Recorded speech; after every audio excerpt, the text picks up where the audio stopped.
آپ صلی اللہ علیہ وسلم کی حدیث ہے کہ جس گھر میں بھی تصاویر لگی ہوں گی اور جس گھر میں کتے ہوں گے اس گھر میں فرشتے نہیں آتے. اب آپ بحث کریں یا جو مرضی کریں, نبی کی حدیث ہے کی بالکل صحیح حدیث ہے.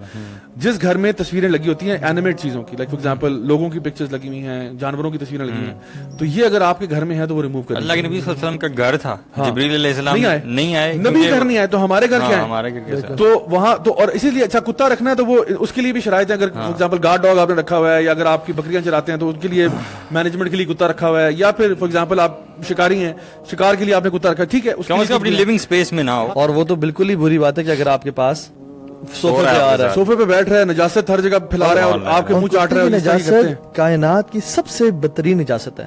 اس کی جو تھوک ہے کسی اور چیز کو 7 دفعہ دھونے کا نہیں کہا گیا, اور اول اور آخر مٹی سے نہیں کہا گیا سوائے کتے کی نجاست کے. اس میں جرم جتنے ہوتے ہیں سائنس ابھی پروو کرتی ہے کس قسم کا وہ غلیظ ہوتا ہے.